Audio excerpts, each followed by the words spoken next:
What's going on, FA Nation? John Impemba here with Howard Bender. This is the Fantasy Alarm NFL DFS podcast and live stream for week 3 of the NFL season. Howard, it was a weird week last week, right? We had the shorter slate because of the 2 Monday Night Football games. We had like every running back outside of Nick Chubb fail pretty much for us there. Wide receiver did well. Some quarterback play was nice, but it was kind of it felt like a low scoring week overall last week. Felt like a low-scoring week. I mean, you take a look at the running back position right off the bat, right? Nick Chubb had 31 points, 31 fantasy points for his 3-touchdown game, and then nobody else came close. Yeah. Like, it was unreal. When we did the breakdown of the playbook, and you look to see how many guys 2x and how many guys 3x at each position, and kind of going through that, and it was definitely overall, I think it was a little lower than usual. None of the running backs, like none of the high-end running backs, if you spent up for running backs at all, I mean, even just one running back, it didn't take. Yep. It definitely didn't. Nobody else scored more than 20 fantasy points in full PPR running back last week. Just Nick Chubb. It was that bad. So we'll see if we get anything better. 13 games on this slate. Some pretty interesting matchups to target here. And we're back to having like all of the big guns too on this slate. The primetime games are all the crap teams, right? Thursday night game is Pittsburgh, Cleveland. We have Giants versus Dallas on one of the other primetime games. Blanking on what the Sunday night game is, but for the most part, I think is San Francisco against Denver. Denver. Yeah. Okay, yeah. So, like I said, for the most part, all of our top guys are on the main slate. So, should be some pretty interesting roster builds here. We'll get into it with quarterbacks. I did the quarterback coach again this week. So far, the cover athletes of the quarterback coach have worked out, Howard. We had Jalen Hurts in week 1. He had his multi-touchdown performance. Last week, Carson Wentz, highest scoring quarterback on the main slate. He was on the cover. This week, we have Derek Carr. So, we'll touch upon Derek Carr when we get down into the mid-tier here. But for top-tier quarterbacks, this week, Howard, Josh Allen going down into Miami. Lamar Jackson now wearing a sleeve on his throwing arm at 8K against New England. Mahomes against Indy. Jalen Hurts against Washington. Herbert against Jacksonville. Probably the group I would label as like the top group. Yeah, I would label that the top group. I am going to likely avoid Justin Herbert. I don't even want to put him in a contrarian lineup, right? Because I don't know what the situation really is. I know that he was back at practice yesterday and he was throwing. Now, yesterday, I mean Tuesday, he did some throwing at practice, and he did the same thing on Wednesday. He was a participant there. But I do get nervous when it comes to the pass rush for Jacksonville is actually really solid. And so worrying about Herbert taking that sack and then getting knocked out for any point in this game, or them just turning heavily to the ground game and leave it all to Eckler and Kelly and Sony Michel. So I'm avoiding him. I'm probably going to avoid Lamar Jackson as well, just because Belichick knows how to scheme. And it's whether you think the personnel is quality or not, Belichick always manages to get more out of it. So I think Josh Allen against Miami is a great play. I think that Mahomes against Indy is a great play. And this Jalen Hurts team, I was talking to Millionaire Mike on the Fantasy Alarm show earlier today. And when I asked him what he's thinking about this week, the first thing he said was that Philly-Washington game. Yeah. So perhaps Jalen Hurts is the way to go. Yeah. Is he the way? Over 50 game total on this one last I had checked. It could be. I mean, listen, week 1, the passing numbers weren't great. You basically only targeted A.J. Brown, but the running numbers were again on point. Had a touchdown, a rushing touchdown there. Week 2, he threw all over Minnesota, right? Like, he showed that he was capable of impacting a game with his arm, and he also ran for scores as well, making an impact with his feet. So I've been in on Jalen Hurts all offseason. He was my number 1 guy when drafting quarterbacks in fantasy. Price point still at $7,600 against Washington, who's allowed points now last week, obviously, to Detroit. And in week 1, they had to come back against Jacksonville. Like, their defense is horrible. So I like Hurts a lot in this mid-tier spot. Mahomes is interesting against Indy. I think Indy's going to play a little bit better than they did last week after that sort of tough to play worse, right? But their defense still kind of held, right? Their offense just didn't do anything. And they're home. We don't know how healthy Juju is, right? Juju's been kind of dealing with an injury. You look at the rest of that receiving core, and there's a lot of feels like unreliability outside of Kelsey there. So I wonder if Mahomes is in a letdown spot. Even though he's still managed to look good in 2 games. This is a tougher defense matchup for him. So for me, I'm with you. I think Allen and Hurts are the 2 guys. I don't mind a dart throw in Herbert. Dr. Child said they're going to just inject him in that rib area, and basically he'll be good to go. So we'll see what Keenan Allen's status really is more so than Herbert there. But that's Oh, that. well, if Dr. Chow said it, then Well, sure. see, some people trust that man's opinion, so we'll see what happens. The mid-tier guys, Kyler Murray against the Rams at home. I know Murray's basically been a garbage time king there. The last 2 weeks, his fantasy production has come in the second half of those games where they're trying to come back. I don't know if I trust him to do that against the Rams. Cousins in a bounce back spot. Again, Detroit's defense has been horrible. They allowed 38 points to Philly in the first week. Last week, they struggled against Washington. I wrote in the quarterback coach, I hope everybody watched Kirk Cousins suck on Monday night so they just stay off of him here, right? And That's the best, right? And we go back to Justin Jefferson and Kirk Cousins, and they throw all over Detroit. So in this mid-tier range, the guys that are in that spot, like Murray, Burrow, Stafford, Rodgers, Wentz, like Cousins is the only one of that group that I'm looking at.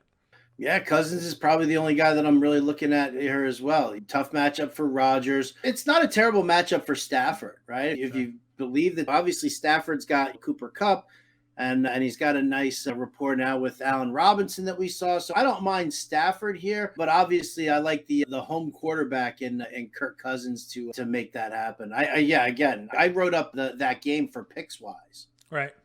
Because it's like Minnesota's favored by 6. And after watching them shit the bed on Monday night, everybody is like, I'm taking Detroit in the points. I'm taking Detroit in the points. Like to the point where I feel like by the time we get closer to the game, it goes down like to 5.5, possibly even 5, which I just think is going to be hysterical because I think Minnesota turns around and gives Detroit a whooping. Yeah, listen, Minnesota's defense looked good week 1 against Aaron Rodgers. So, I mean, and again, lack of cast of characters there for Rodgers. But, yeah, I think people are going to be too focused on what they just saw with the recency bias there. A good opportunity to get Cousins. I think the recency bias plays the same way with Tua. I have Tua as my fade at the quarterback position. I know he's coming off 460 yards and 6 touchdowns, but the Buffalo defense has looked unreal through 2 weeks. They went into LA, beat the Rams on opening night. They basically mercy ruled Tennessee in week 2. And now Tua, who looked rather pedestrian against New England in week 1, managed to catch fire against Baltimore in week 2. Baltimore in week 1 lost their cornerback, right? They lost is it Fuller? Is that who they lost in week 1? They lost one of their secondary guys there. Their top was Fuller. Yeah, in week 1. I mean, Tyreek Hill and Jalen Waddle are obviously game breakers. You get them the ball in space, they can make big plays happen. But I think Buffalo's defense is too good. I think they're going to get a pass rush on Tua, and that's going to cause him to make some mistakes here. So I'm not playing Tua at 61. But I wonder how many people see him coming off of 6 touchdowns and now at home and go there. Far too many. And I'm out on that also. I'm not interested in this. Again, I love what Miami's put together, right? I love Mike McDaniel's offense. But, yeah, the Buffalo defense is unbelievable. I said the other day on the show, I was like, Buffalo is my pick to click for DFS on Monday Night Football. Right. I said, I think I smell a defensive touchdown. I mean, they're that good, right? And that's even with them being without Tre'Davious White in the secondary. So Von Miller is just a wild man. So like that guy just wreaks havoc back there, and their defensive line's already good. So I worry a little bit of the only thing that could get to Buffalo, I think, is the Miami flu. So we'll see if that ends up happening or not there. Under 6K range, again, Derek Carr is the cover of that quarterback coach. Picking on Tennessee is just going to be too easy to do this year, whether they're home or away. It's going to be super chalk, but the price point for Carr is what the appealing spot is here because you have to pay up for Devontae Adams or up for Darren Waller. So you're going to take the value of a Carr at $5,900. Do you think Carr is going to be chalk? I would think so. I think, again, sort of seeing the way the teams have hung points on Tennessee, I think you're going to see Carr. I think he's going to be popular for this price range, right? And I don't know how many people really feel about that middle tier because, again, there's a lot of guys that we're kind of iffy on. Stafford, obviously, as you mentioned, maybe Burrow goes into New York as a contrarian play and gets it done with Chase and Higgins there. But I like Carr a lot in this. I love Carr in this spot. I'm just hoping that he's not actually overly chalky. That's the only concern that I have. I'm kind of hoping that people are like, what happened with him and Devontae Adams, and they didn't look good, and they ended up like blowing that game. Like I feel like that's what my hope is because I'm with you. I like Carr and would happily use Carr and Devontae Adams in lineups just because how bad Tennessee's defense really is. I just worry that I just don't want him to be chalky. Adams caught a touchdown like right away in that game too, and everybody's like, "Oh, here it is." They didn't do nothing. They did nothing else after that. Yeah, they didn't even throw to him. Was the weird part. two targets, right? He had Yeah. 2 targets the whole game. Yeah, something crazy. So either really great defensive scheme there by Arizona, or who knows. Hey. Undercar, if you think that it's going to be a shootout with Detroit, Minnesota, Goff had a good week last week. Amon-Ra St. Brown looks like the real deal. So if you believe in that offense, Goff maybe is something to look at. I like Mariota this week against Seattle. Going into Seattle, I know can be tough. Mariota's been serviceable as a quarterback, given his ability to run the football. Drake London's looked really good. And I'm kind of riding the narrative that Arthur Smith is taking too much heat for not using Kyle Pitts. His comments about like why Kyle Pitts isn't being targeted, and he's like, this isn't fantasy football, we're trying to win football games. And the guy's like, you're 0-2. So maybe you're not winning football games using Kyle Pitts as a blocker. So I think this could be a week where no Jamal Adams in the secondary for Seattle. Kyle Pitts could be featured a bit more in this offense, plus the added bonus of Mariota's mobility. So $5,500, maybe a sneaky little Atlanta snack this week. Yeah, that's nuts. I mean, did you read the watch list? I saw Drake London was on the cover, so... Drake London is on the cover, but I wrote up Mariota for exactly that. The middle of the field against Seattle is going to be vulnerable. And this is all before Arthur Smith's comments about Kyle Pitts and whatever, and when people clamoring. The middle of the field is vulnerable. You bring in that safety to help take care of the tight end. And when you have a tight end like Kyle Pitts, who plays more as a wide receiver than anything else, is going to be impossible to cover. Seattle doesn't have Bobby Wagner in the middle of that linebacking core. That's a huge blow for them. So that whole middle of the field, I think, is going to be wide open. And what I love about it also with Mariota is that he's also not afraid to take off running. Right. If he doesn't see it, he's going to be able to run. And when he runs up the middle like that, he's going to pick up extra yardage and help out. So I love Mariota as a pay down here at 5,500 on DraftKings. Any other pay downs for you? No, I mean, I love Trevor Lawrence and what the Jags are doing, but I have so much more respect for this Chargers team and the defense they've put together. I'll never bank on Joe Flacco. Matt Ryan is trash. Yeah. Baker Mayfield is trash. Yeah. Jameis Winston's hurt. Yeah. So no, I mean, yeah, not even Davis Mills. Yeah, I'm kind of with you there. The last couple of weeks, I've obviously championed a little Winston. Once the news came out about his back, I pulled him all out of my lineups, which unfortunately set some other things in motion because I had a fair share of Michael Thomas across my lineups. And pulling Thomas out of my lineups also ended up getting me off of Chubb in a lineup, and that was the death nail for that lineup. So it was unfortunate that that news broke, because at least I would have had one lineup there that would have had Nick Chubb still in it. So I'm with you. Let's go to the running back spot here. Paying up for running back hasn't been the way to go really through 2 weeks. Jonathan Taylor, obviously week 1 had a big one, but after that it was the middle tier with Saquon in that group. How are we approaching the running back situation now? Obviously all the top guys are here. Are you paying up for any of them? Well, that's the thing. And the funny thing is, in one lineup, at least one lineup, yes, I will have Jonathan Taylor in it. I'll jam him in there because it is Kansas City. And if you're going to beat Kansas City, you need to slow down the pace of the game. And that means that you have to hand the ball off to Jonathan Taylor 20 times, at least 20 times, right? And go with that scheme. As trashy as Matt Ryan looks, at least there's some semblance with Michael Pittman being back this week. That maybe they can't stack the box against Taylor. So like, for one lineup, I'll have Jonathan Taylor. But really, I think maybe Eckler's probably the highest I'll go here at 8,000. I'm not going to do McCaffrey. McCaffrey just, you know what? It's not even that McCaffrey doesn't look good. He's just, the play calling is weak. Baker is the quarterback. Ben McAdoo is running this offense. And I think Ben McAdoo absolutely sucks. And I think that I feel like Matt Rule brought in Ben McAdoo so that he could have another fall guy and they don't fire Rule himself, that he can turn around and say, oh, well, it's fucking McAdoo's fault. So, that McCaffrey was such an elite pass catcher during any time he's ever been healthy. And we're through 2 games now. He's got 8 catches for 50 yards. He should be getting 3 targets a drive.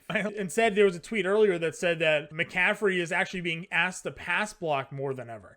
So when they go in these sets, instead of having McCaffrey run out into the flat or run out in the middle, they're having him stay back there and protect Baker. What are we doing? Right? Like, he's maybe your best pass catcher. Like, why are we not out there? So I'm with you. That's frustrating. Dalvin Cook has a really good spot against Detroit here. I know he's had some bad games so far to start the season, but Detroit makes a lot of those things better. Could certainly see. I don't know if it does. I'm telling you, I think In all honesty, I think the struggles of Dalvin Cook are 100% related to the blocking scheme that they're running in Minnesota right now. They've switched from a zone blocking scheme to a power gap blocking scheme. That works if you've got like these behemoth linemen, right? Sure. Who are just going to keep pushing forward and be able to pancake block and get these guys to open up a couple of lanes. But these offensive linemen are not built for power gap blocking. This offensive line was built by Dennison and Kubiak in order to zone block and be able to pull and maneuver around, move laterally as opposed to just north and south. And I think that is actually a key issue going on right now with Minnesota's ground game. Yeah, that's something to watch then, right? Obviously, a lot of people have a lot of investment in Dalvin. This is an offense that we think is going to score a lot of points, but yeah, if he can't get the hole, then it's gonna be a struggle for him there. Taylor's all this time. Jets give up rushing touchdowns. Did it last week. Gave up the week before that. So, what are your thoughts on Joe Mixon this week? Yeah, listen, I'll go with Mixon. I definitely will. I mean, again, I think that Cincinnati's having some issues right now, and I've talked to people who are very in tune with the Bengals and what's happening over there. There's a lot of people are displeased with Zach Taylor's play calling. The offensive line really hasn't been playing together all that much. Burrow's on pace to be sacked 100 times. Yeah, so all the improvements that they made on the offensive line they haven't had time to basically to marinate. So you got offensive line struggles. There's play calling, not to mention the fact that Joe Burrow, he's still not that far removed from an appendectomy, right? He had to stop throwing, deal with the appendectomy. He's got to heal. I mean, listen, it's surgery. If somebody out there has never had surgery before, especially abdominal surgery, they don't understand that it can be a lingering issue there. So I'd like to see a little bit more out of Cincinnati before I invest in Joe Mixon for DFS. Sure. Yeah. That makes sense. Yeah, it does. This next group is all questionable. So Aaron Jones obviously isn't. He wants a game Sunday night rather against Detroit, but now Chicago, now going up against Tampa Bay, kind of a tough spot to trust him in. Swift has been great, but he's questionable with that ankle. I imagine he'll be okay. I'm not sure your thoughts on Swift against Minnesota there. Kamara's got the ribs. Fournette, we saw Montgomery run all over Green Bay, but he's questionable. What are your thoughts on this mid-range group? I actually really like Fournette. I put Fournette into the watch list. Dude's had at least 20 carries in each of the first two games. Tom Brady has no weapons, right? I mean, come on. When you're signing Cole Beasley, I mean, that's a joke. Right? I mean, that's a joke. He wasn't really bad. People are just upset about the whole vaccination thing with him. I'm not saying that. It's not about the vaccination thing for me. He is barely an average player. He doesn't have great size. He's got good, not great speed. Sounds like every productive slot receiver Tom Brady has ever had. What's that? Sounds like every productive slot receiver Tom Brady has ever had. Listen, that may be the case, right? But you're also playing behind a makeshift offensive line. Brady's also 45 and he doesn't want to fucking throw anymore. And he's also turned around and said that his personal life is affecting what's happening to him on the field right now. So I agree. I mean, I'm not gonna buy into Cole Beasley, who's only on the practice squad, right? I mean, I don't even think they signed I was more so just saying that in jest, that it's gotten to the point where they have to bring in Cole Beasley. If Cole Beasley gets brought up to the active roster by Sunday, I mean, like, yeah, I don't even think he's in the player pool, truthfully. But I mean, like, I did play Brashard Perriman last week for 0.5% rostership exposure, and he scored a touchdown. So there is going to be a productive receiver in that group somewhere. So something to watch there. But I like the Fournette call. Again, Green Bay struggled against Montgomery, 20 plus carries. I'm with you on that one. I like Swift. I don't know if I can trust Kamara against Carolina at all. Gibson was kind of a letdown. They didn't throw to him as much as I would hoped last week, but maybe that changes against Philly. Really tough defense, though. So maybe if they take away the receivers for Washington because of Philly secondary, and that gets more dump off opportunities for Gibson. But McKissick was the one that got I think he had 7 catches in that game. So, that's a worry. That is a worry. So I can't buy into it either. And I won't buy into it, right? I mean, that's the funny thing. Like, I'm sitting here and I say I'm going to try and squeeze Taylor into a lineup. I like Eckler in this matchup against Jacksonville. I'm hesitant on Joe Mixon, right? I do like DeAndre Swift. I'm not going to hate on him. Leonard Fournette, but then, Gibson doesn't do it for me. Clyde Edwards-Helaire doesn't do it for me. Right. James Conner's banged up, and I don't really love the matchup here against the Rams defense. And as much as I love James Robinson, dude, this Chargers D is real deal. I don't necessarily know if I want a piece of that. And so if you're gonna bypass all of that, I mean, you have to move down. Do you play Montgomery at 59? Houston? Do I play Montgomery at 59? Probably. Yeah, he's definitely an option. He's definitely an option. I think that offense is going to look so different this week than they did last week. I think that coaching staff is getting hammered for how they played that game. Yeah, maybe that coaching staff really isn't that great. Could be worse than Nagy. Is anybody worse than Nagy? Well, I mean, right now, yes, Nathaniel Hackett is a million times worse. True. And then Matt Nagy and Luke Getsy as an offensive coordinator is not impressing anybody. Matt Eberflus is a defensive guy. We know he's a defensive guy. He brought in Luke Getsy to run the offense, and Eberflus is not having any kind of he's not imposing his will at all. He says, this is the guy who I brought in to run my offense. He is going to run my offense. And so I can't really love on that. And again, here's the thing with Montgomery. Right. It looked great last week. Right. And now it's Houston this week. So why wouldn't it be Montgomery? But again, I hate the fact that he plays special teams. It increases his chances of getting hurt even more. They're mixing in Khalil Herbert when they can. Right. And at some point, Justin Fields has to get comfortable enough to start running on his own. Yeah. Ran for a touchdown last week, Fields. So definitely a risk. Herbert wasn't as involved last week, but maybe that was more game flow than it was in week one. Montgomery's just the best back on that team. I don't know why they would even entertain really mixing Herbert in as much as they do. So, and you're right. People are going to see Houston. I have talked about this before. The common crowd, they go to a position and they see that number green 30 in the opponent rank, and they think like, oh, this is the right matchup. This is the good spot for it. They don't really take into effect everything else that's really going on with the team or with a player or an offense. And they just kind of blindly enter because, hey, this is telling me, DraftKings is telling me this is a good matchup, right? And I'm going to trust that. So it could be Patterson below, maybe an easy pivot off. Again, if we like Mariota, Patterson against Seattle could certainly be an option to throw in there. Darrell Henderson lost out to Cam Akers last week. What do you make of that situation? I don't know.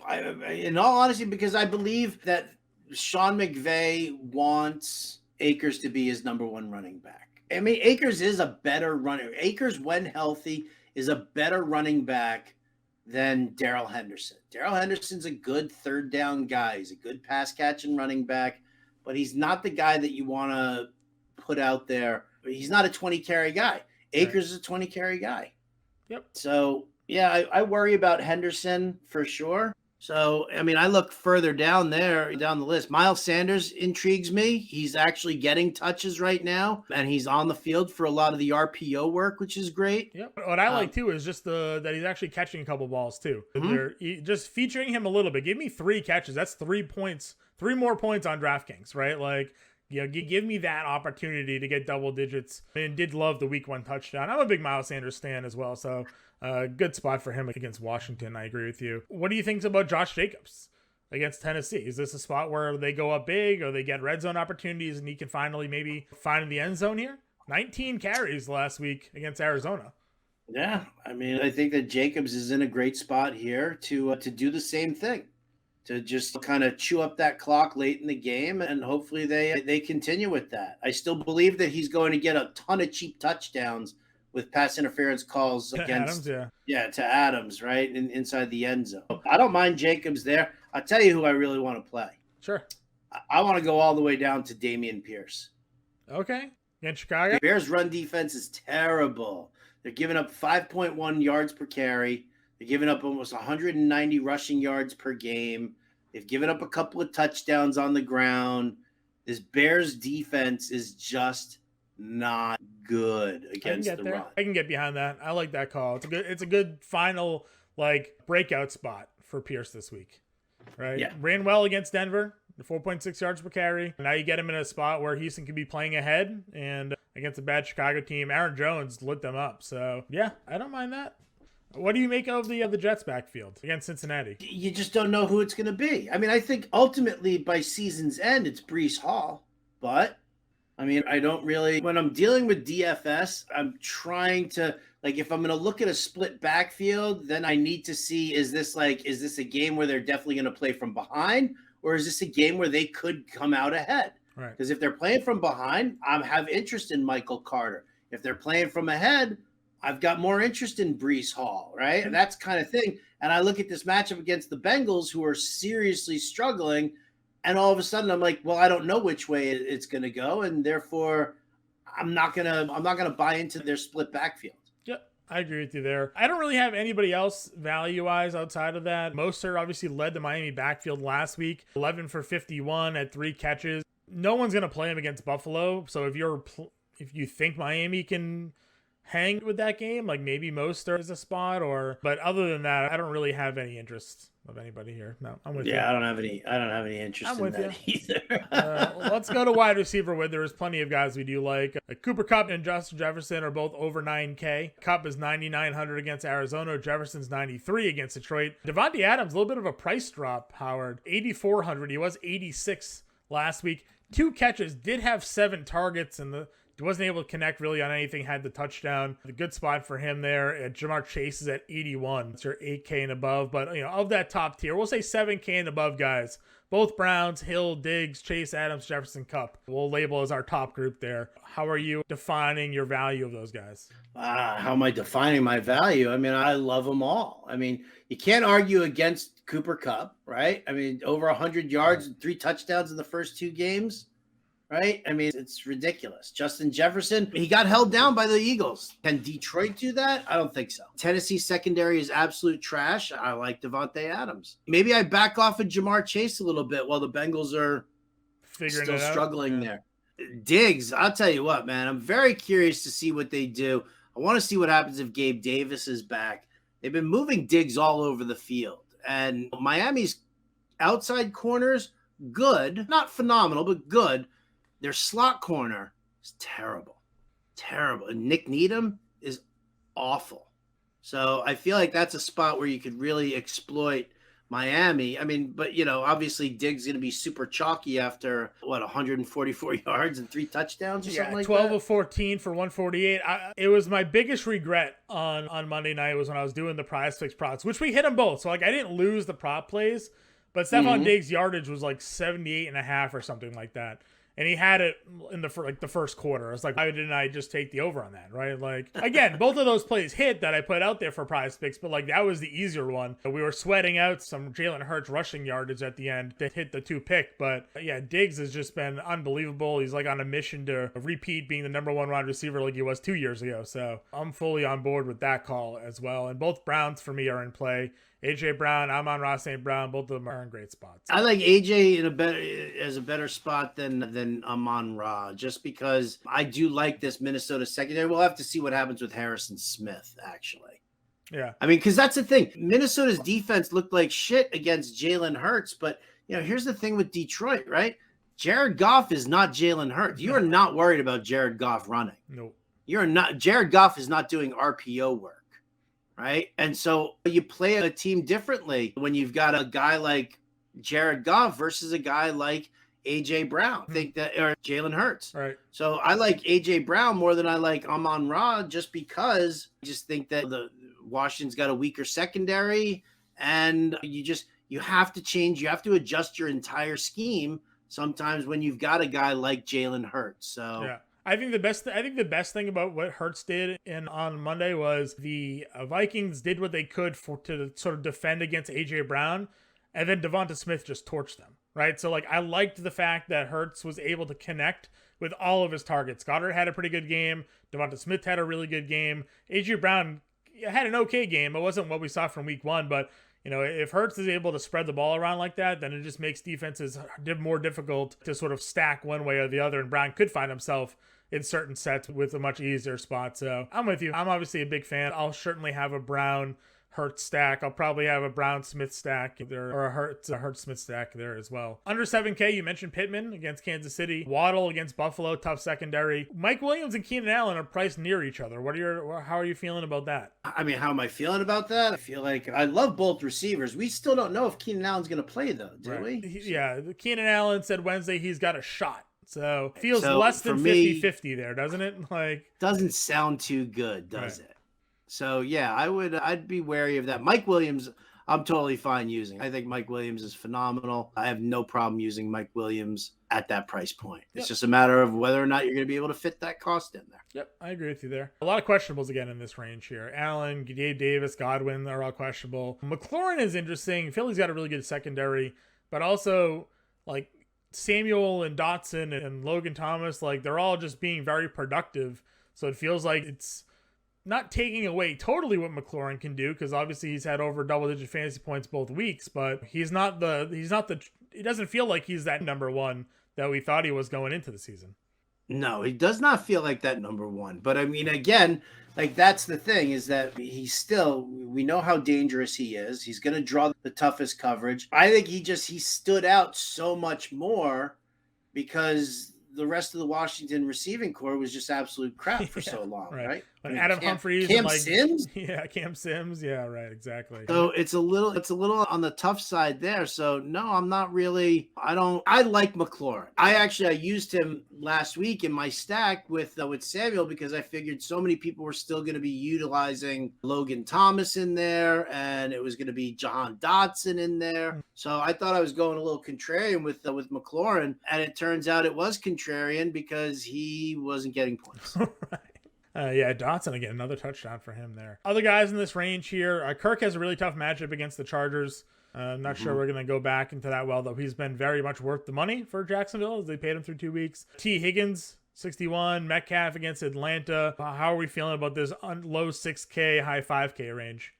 Low 6K, high 5K range. How am I feeling about it? Yeah, anybody that you're like really keen in on? Like Brandon Cooks for me, I think is in an interesting spot.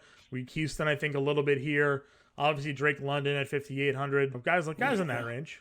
Yeah, I like London. Obviously, he's on the cover of the watch list there. I think he gets peppered with targets. I do agree with you now, though, as we talk about it. Like, wouldn't it be just the thing to see Kyle Pitts get all those targets and not Drake London? I'm in on Allen Robinson at 5,700. I'm in on Cooks, like you said, against Chicago. I think that's a perfectly fine spot to be in there. I mean, I would probably look towards. I mean, is going down to 5,500 too much? Or you want me to keep rolling down, man?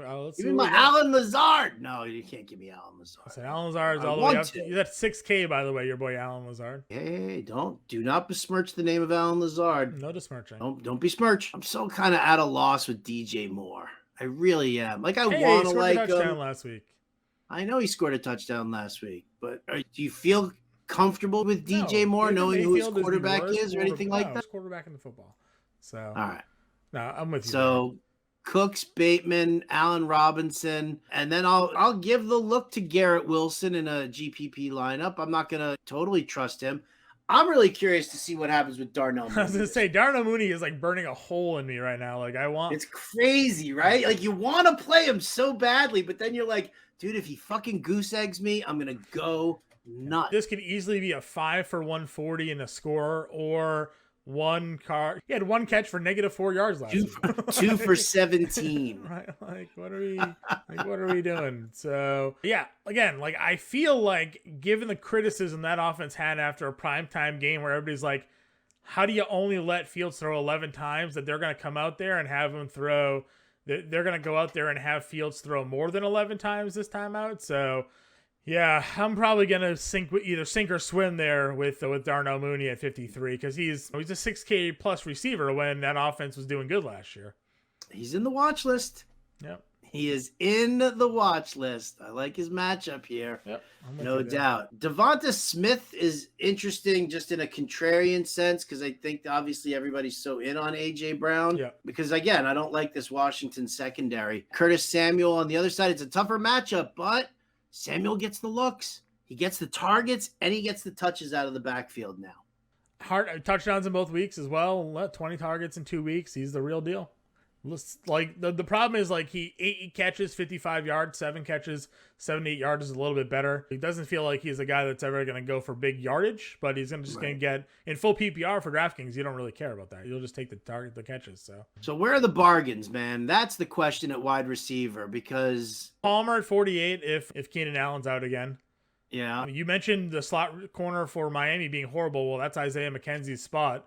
Will they throw to Isaiah McKenzie enough to make him relevant? Probably not, but he did have a touchdown week 1. I think a lot of people will go to Jahan Dotson again because of the touchdowns keep going in his direction at $4,600 there. So possibly a spot for him there. Dortch, as I told you last week, I had Dortch in a lot of my lineups, and you kind of were off that. I guess the one thing going against Dortch is that Jalen Ramsey just plays exclusively slot corner. So he may end up drawing that matchup there. So I don't know. DeAndre Carter keeps actually catching the football. $4,200 for him.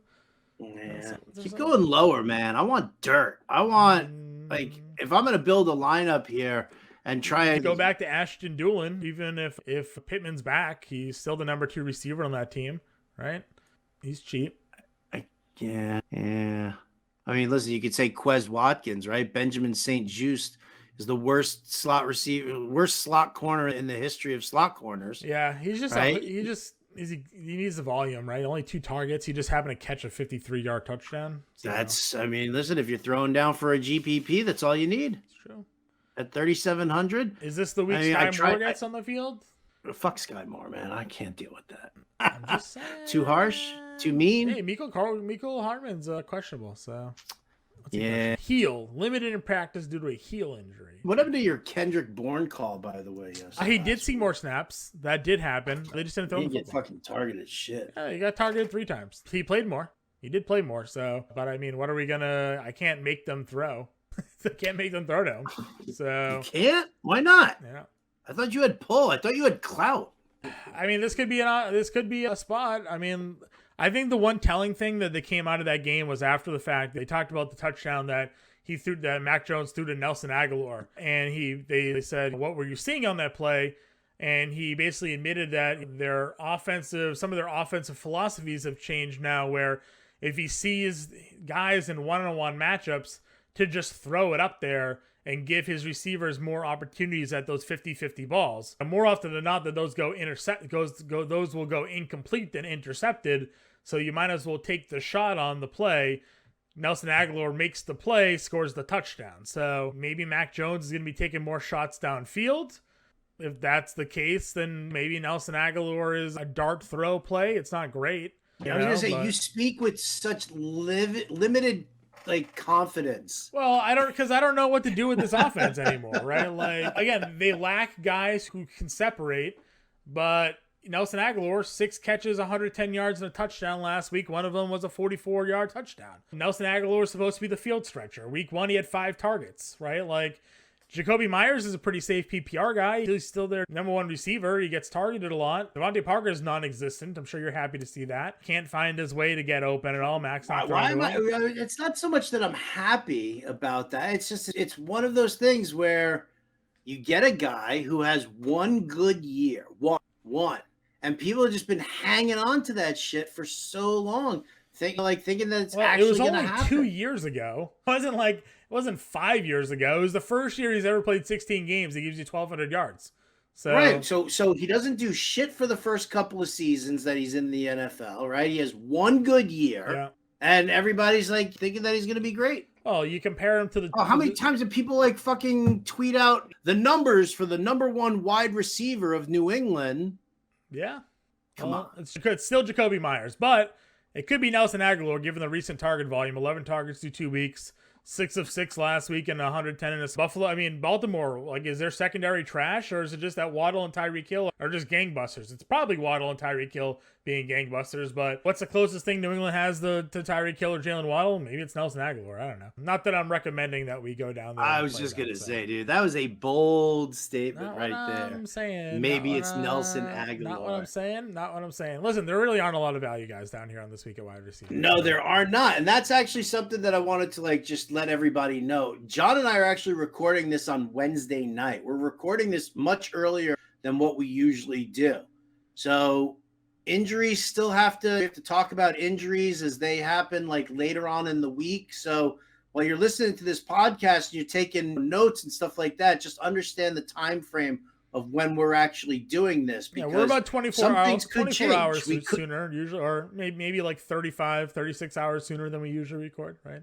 Record Friday afternoon. Everybody sits out of practice on a Wednesday, so we don't really have any decent practice reports. When we record on a Friday, we get 2 extra days worth of like legitimate practices. Yep. So we'll see. Again, you'll have the updated watch list as things go. I can make note of any updates that we need to, but at least for now, doesn't seem to be a lot of wide receiver value. Tight end position. Kelsey gets Indy at 79. Obviously, he's been legit. Andrews had a big game last week. Waller found the end zone last week. But Kyle Pitts at 4,800. I might just, again, sink or swim here. If he goes off, we're not going to get him under 5K again this season. So 4,800 may be the cheapest we see Kyle Pitts again the rest of the year.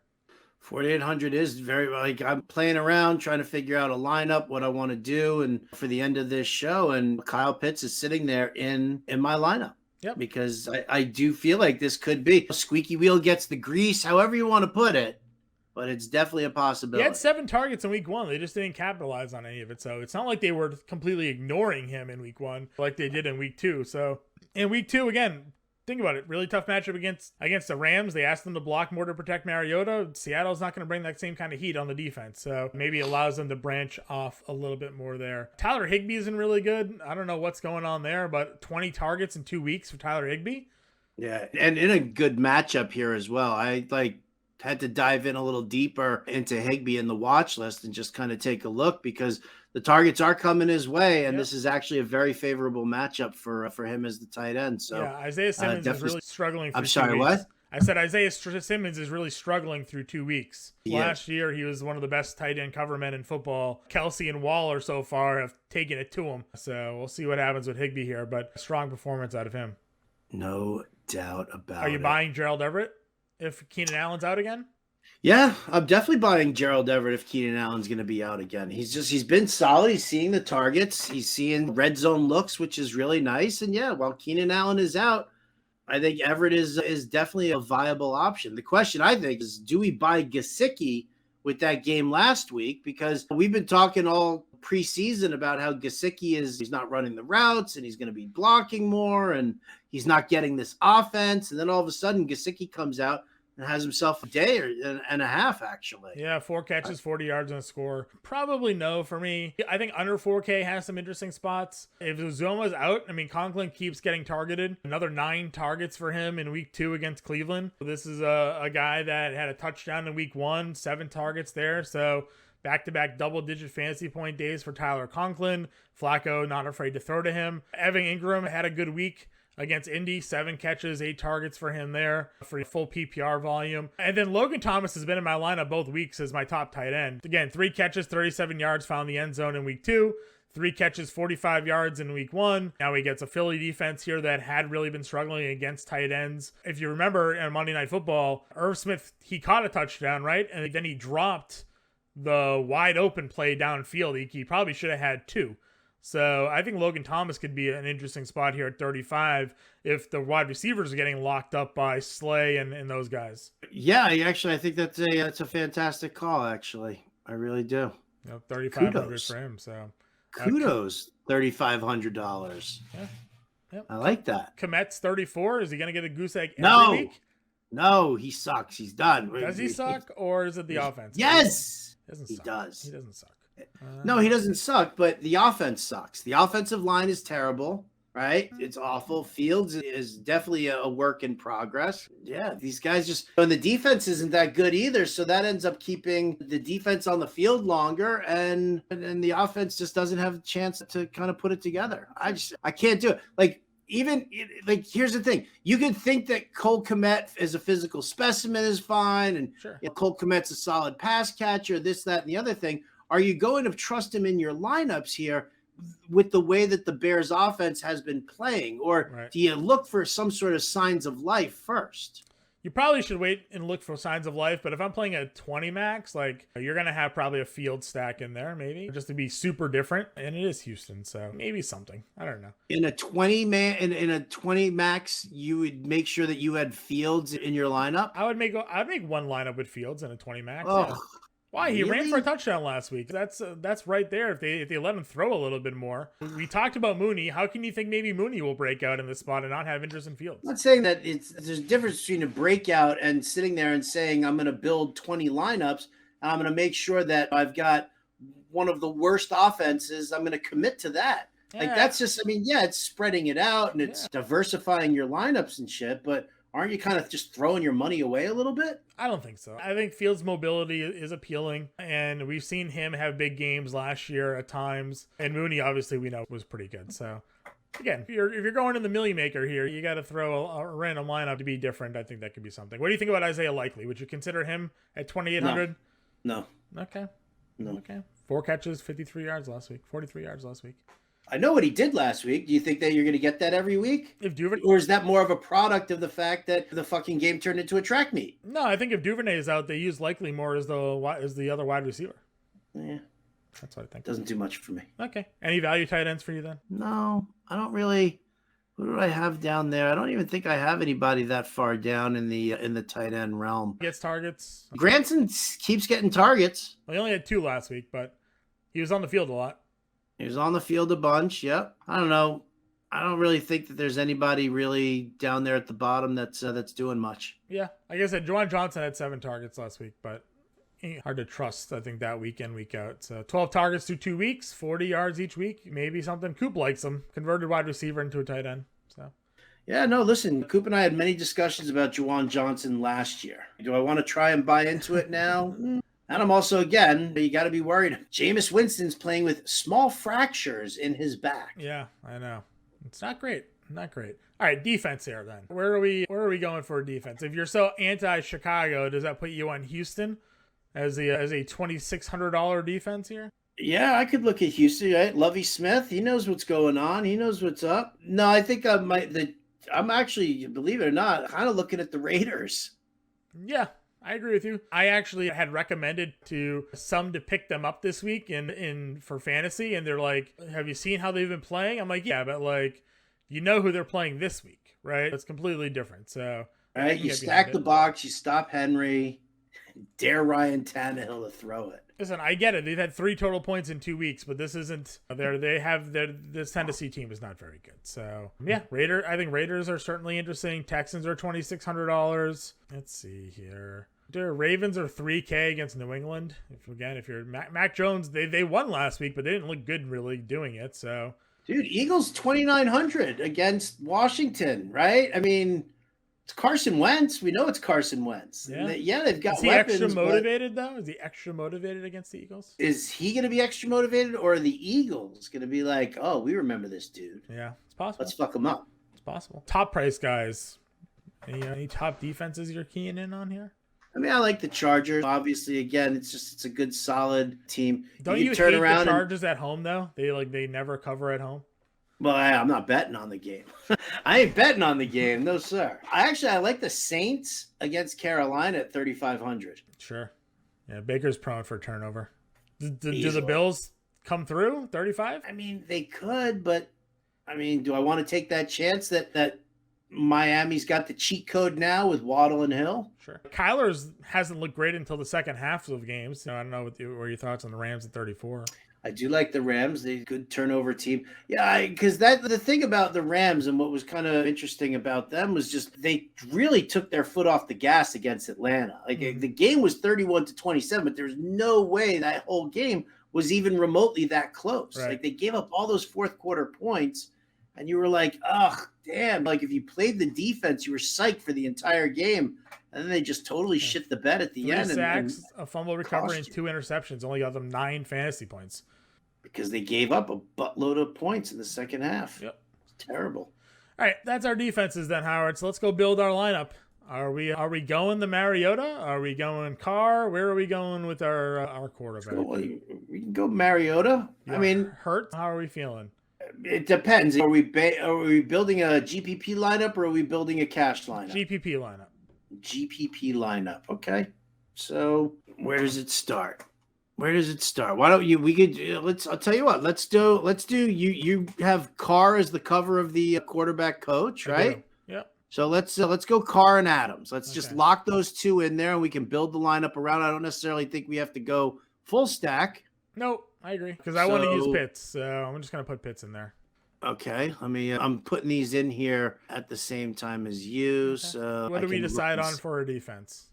Oh, is that going to complete our stack? No, I mean it could. You want to go Raiders? No, we don't have to.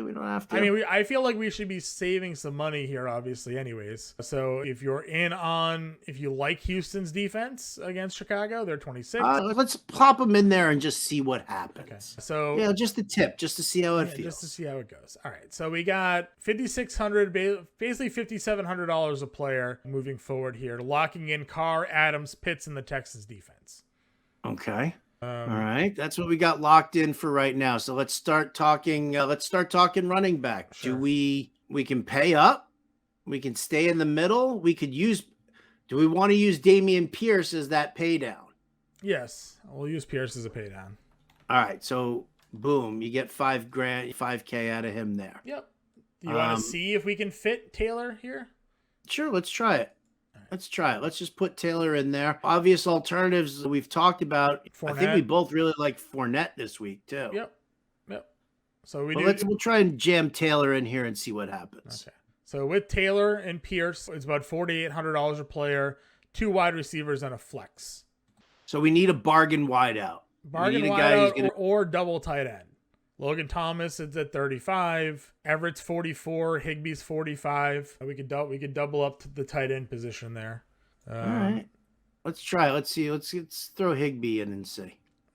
I like him. We could do Logan Thomas. Yeah, that'll get us more salary. Logan Thomas will get us two $5,400 wide receivers.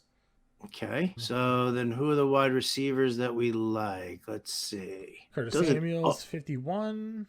Well, don't want 2 pass catchers. Sure, for Washington, right. Right. What if we went Allen Robinson at 57? Okay, so A-Rob at 57. Oh, that leaves us 51. Right in the Curtis Samuel range. Right in the Curtis Samuel spot. Let's see.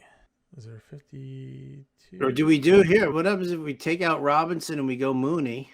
Well, we're playing Houston D. Do you want to switch off to the Raiders? Oh, yeah. No, I don't want to. Yeah, we'll just I like Raiders defense. Garrett Wilson. Okay. Garrett Wilson works. Okay. For those of you who are wondering, John's just in dire need of a nap. No, I'm just building this lineup out with you guys. So here we go. So Texans. Dude, we can hear it in your voice the entire time. We love you. We're worried about you. No, I'm good. But we can't get Robinson there at 57 with Wilson there. So no, we can't. I got to be honest with you. I think we need to work away from Jonathan Taylor. I agree with you. All right, so let's go. I don't like what it's leaving us there with the receivers. Okay, so Fournette was dealing with a hammy. Let's see, Mixon's at 76. You said you liked Eckler. Yeah, but we're trying to save a couple of shekels here too. You save $1,000, so it'll give us a $6,400 wide receiver. All right, Eckler, we'll put him in there. Let's see what we got. Wait, what did you say? How much? It gives us another Washington wide receiver. It gives us McLaurin. Right, yeah. All right, so how about this? How about we go Fournette and Mike Williams? Oh, I like that. All right. Actually, we'll have even more money. We'll have... Let me see. Diggs. Fournette and Diggs. Or A.J. Brown. And then who does... Oh, I thought you said Mike Williams. No to Mike Williams? No, we can. Do you want to go up from Garrett Wilson then? Oh, because we go Fournette. I didn't even put in Garrett Wilson. Oh, you said Garrett Wilson. All right. So if you put in Fournette instead of... Take a nap. I don't need the nap. I'm the one that's... you said Garrett Wilson. $6,600 then. $6,600. So there's McLaurin. That's what I said. Yeah, it gives us McLaurin again. Yeah. Could do T. Higgins. I don't know how you feel about T. What if... Let's see. I kind of liked going Diggs at 77 with Fournette. It gives us $5,600 for an outfielder. Jesus, for a wide receiver. See? Take a nap. I did the baseball playbook today. Give me a break. Somebody get this guy a pillow. I'm good. No, I'm fine. I'm sitting in a burning room, sipping on some coffee. I'm good. All right. I'm fine. I got the line now. We're good. I figured it out. So, go ahead. Tell me what it is. All right. There's There he is. Okay. So, Derek Carr, Dameon Pierce, Leonard Fournette. Devontae Adams, A.J. Brown, Allen Robinson, Kyle Pitts, Logan Thomas, Texan defense, and it gives us $300. Yeah. So it gives you the Robinson call that you liked. We get A.J. Brown, who we like against Washington.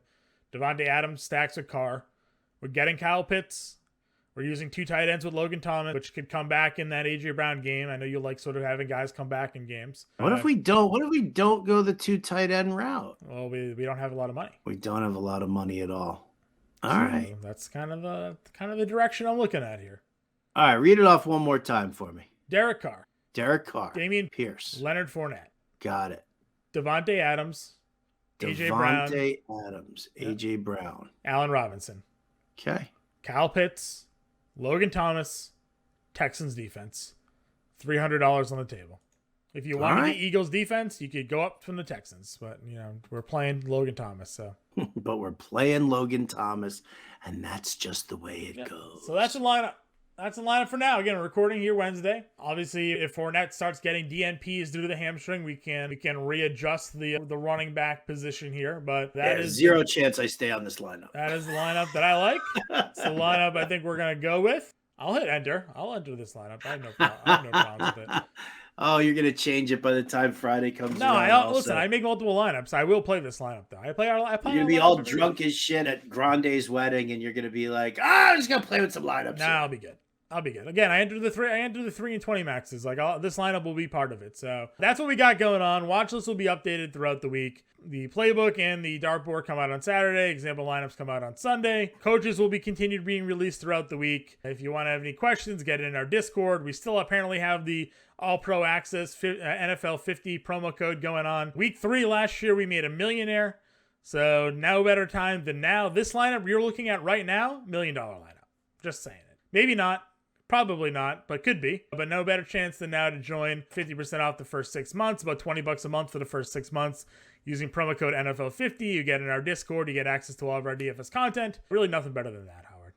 I can't think of anything better. Well, except for winning that $1 million. And we had Millionaire Mike on the Fantasy Alarm Show today. So if you have SiriusXM and you listen on demand to Wednesday's show, we spoke to Mike. He offered up some bits of advice. We talked a little bit about the slate, talked about what he's doing with all his money, all that fun stuff there. Be like Mike. True. Be like Mike. Be like Mike. Be part of the family. Mike's part of the family. You should too.